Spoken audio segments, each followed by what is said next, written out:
YouTube, what's up, welcome back to the channel and I hope आप लोगों के लिए आज नया कंटेंट है। आप लोगों को वो दिख भी रहा होगा, दिख गया नहीं दिखा?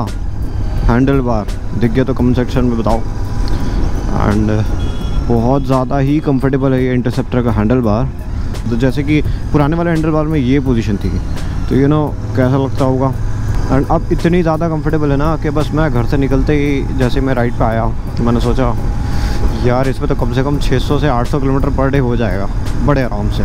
बस फ्यूल इकोनॉमी को छोड़ दो, बहुत आराम से हो जाएगा। इसका फ्यूल इकोनॉमी को बताऊं तो इसका है 9.5 लीटर का टैंक, मतलब है तो 10.5 लेकिन 9.5 पकड़ते हैं वो। बाकी का हम रिज़र्व और रिज़र्व प्लस हम जब रिज़र्व में चलाते हैं तो वो हमारा एक फुल टैंक चलता है अराउंड 200 किलोमीटर्स या 180 के आसपास ही चल जाता है, 200 भी नहीं चल पाता है। जब इसकी नैनीताल की राइड करी थी तो पता चल गया था इसका फ्यूल इकोनॉमी क्या है। रामपुर तक जाते जाते इसका फुल टैंक ख़त्म हो गया था। एंड बात करिए हैंडल बार की गाइस, तो हैंडल बार मुझे ये पड़ा 3500 का। मैंने नया नहीं लिया है, मैंने अभिनव भैया है ना, उनका चैनल का लिंक डिस्क्रिप्शन में दे दूँगा।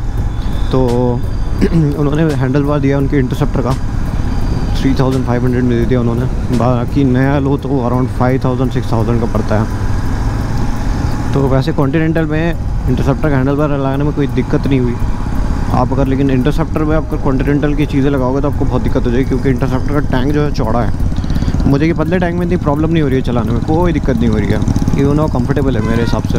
और बाकी बात करें कम्फर्ट की, कितना कंफर्टेबल है ये अगर कॉन्टिनेंटल वाले चला रहे हैं तो बस आप समझ जाओ यार, मतलब ऐसी वाली पोजीशन आपको मिल जाए वो भी कॉन्टिनेंटल पे, कितना चला सकते हो आप। कुछ लोग बोलते हैं, मैंने अपने ग्रुप में पता करा था, कुछ लोग बोलते हैं कि कॉन्टिनेंटल की पोजीशन इतनी कोई ख़राब नहीं है, चला सकता है। एक भैया है वो बोले मैं नैनीताल जाके आ चुका हूँ 2 बार।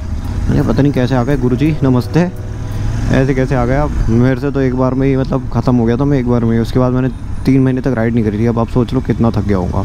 मेरे परमानेंटली हाथ में डैमेज हो गया है एक, क्योंकि मेरा दोनों हाथों में हो गया है। राइट हैंड में तो इतना नहीं होता है, लेफ़्ट हैंड में बहुत ज़्यादा होता है। वो क्लच दबाने में बहुत इशू होता है, क्योंकि उस पोजीशन में अगर आप जब क्लच दबाते हो तो आई होप यू अंडरस्टैंड, उसको आप परमानेंटली 600 किलोमीटर के लिए दबाते रहोगे तो कैसा लगेगा आपको। So guys we are entering the Noida express way. तो नोएडा एक्सप्रेस वे में मैं जब आपको क्रूज़ करूँगा तो बताऊँगा कैसी ही मतलब मेरा एक्सपीरियंस है इस हैंडल बार के ऊपर। मैं आज फर्स्ट टाइम चला रहा हूँ इस हैंडल बार को लंबे रूट पे। कल मैं बस शोरूम तो गया और बस गाड़ी लेके आया बस, और कुछ नहीं।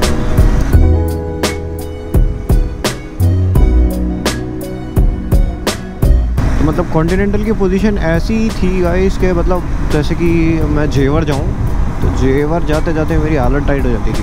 अब जेवर है यहाँ से 55 किलोमीटर्स, तो 55 किलोमीटर वो भी स्ट्रेट रोड पे, बहुत हालत टाइट हो जाती है। इवन अगर आप मैं GFR वगैरह जाता हूँ तो GFR में इतना नहीं होता, क्योंकि GFR में कर्व्स हैं और यू नो स्पीड वेरिएशन हो रहा है तो चल जाता है इतना उतना।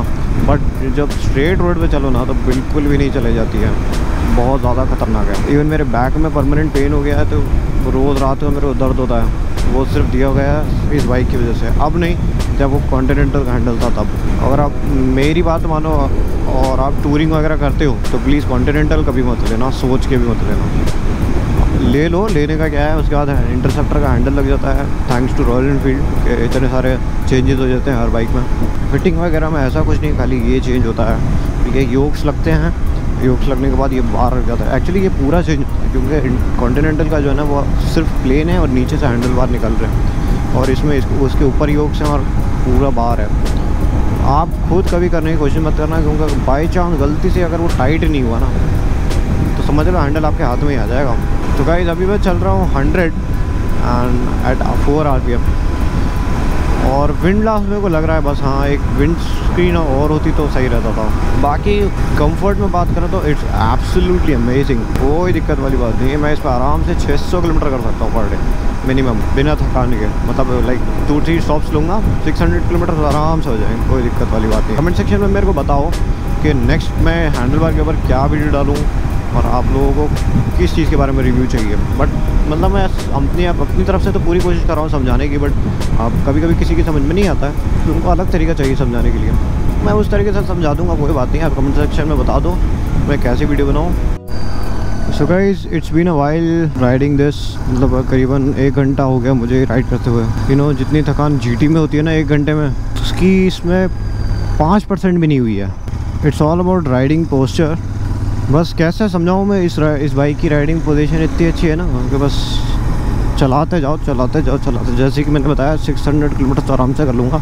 इतना अच्छा पोस्चर है ना इसका। बस ये बिल्कुल है जैसे डोमिनर है ना, थोड़ा सा और ऊपर कर दो, बिल्कुल वैसी पोजीशन है। और सीट इतनी सॉफ्ट है, जैसे कि मैं RS 200 चलाने वाला था, तो RS 200 की जैसी सीट है ना, आप लोग जानते होंगे अगर आप RS चलाने वाले हो। उसके बाद इस मुलायम सीट पे बैठने के बाद इतनी सॉफ्ट सीट है ये, तो आप डिफरेंस समझ सकते हो कि मैं उस पर चलता हूँ करीबन अगर 200 किलोमीटर भी चल देता हूँ ना मैं, तो मेरी आप समझ लो स्वाहा हो जाता है मेरा। एंड इस पर GT पे मैं जब चलता था तो सिर्फ मेरा बैक प्रॉब्लम होती थी, नीचे से कुछ प्रॉब्लम नहीं होती थी सीट की वजह से। सीट के मैं कोई इसकी बुराई नहीं करूँगा, सीट इसकी हमेशा से बहुत अच्छी है।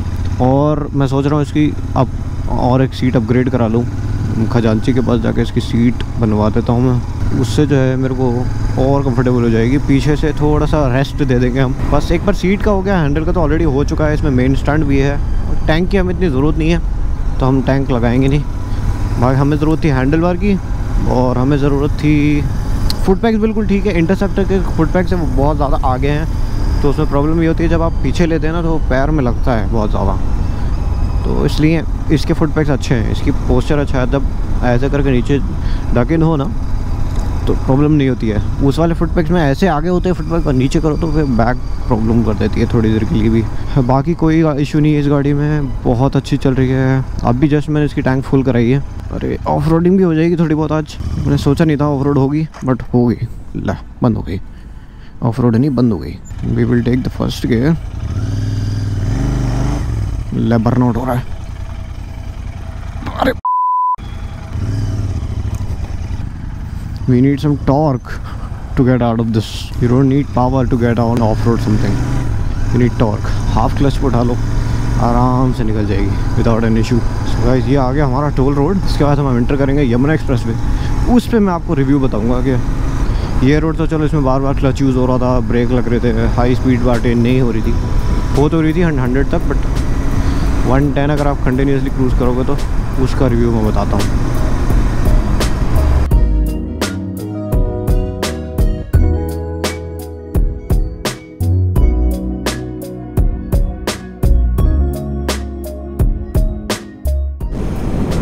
So guys, if you are riding at 100 and 105 or 110, तब तक चलेगा, तब तक इतना विंड ब्लास्ट नहीं लग रहा। एंड इफ़ यू क्रॉस 120 आपको विंड ब्लास्ट बहुत ज़्यादा लगेगा। मतलब यू नो हेलमेट आपका ऐसे ऐसे होगा, वो थोड़ा अजीब लगता है। बिकॉज यहाँ पे हाईवे पे कभी भी विंड जो है कभी भी एक यूनिफॉर्म नहीं चलती है, इट्स नॉन यूनिफॉर्म। तो ऐसे ऐसे ऐसे ऐसे चलती है ना, तो आपका हेलमेट ऐसे ऐसे हिलता है, टेढ़ा मेढ़ा हिलेगा। तो इसकी वजह से वो 110 तक ठीक है इस गाड़ी पे। क्या अगर आपके पास विंड स्क्रीन है तो बहुत ही अच्छी बात है। विंड स्क्रीन अगर लग गई तो you know you can ride at 130 also, कोई प्रॉब्लम नहीं होगी अगर आपकी विंडशील्ड बर्दाश्त कर गई हो स्पीड। तो बाकी मुझे कोई दिक्कत नहीं हो रही है इस पर। जैसे कि मैंने अभी पेट्रोल भराया था, तो पेट्रोल भरा के इट्स बीन 21.2 किलोमीटर्स, मेरे को अभी तक कोई दिक्कत नहीं हुई। मतलब थोड़ी सी भी थकान नहीं हुई है, लाइक 1% ऑल्सो।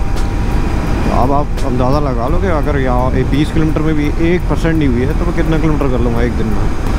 That's it. आज की वीडियो में इतना ही। पसंद आए तो प्लीज़ लाइक करो, शेयर करो, कमेंट करो, एंड प्लीज़ सब्सक्राइब करना मत भूलना यार। सब्सक्राइब कर दो, मेरे सब्सक्राइबर्स थोड़े से बढ़ा दो यार, बहुत कम है वो सब चीज़ आपके हाथ में है। तो that's it, take care, ride safe, bye bye.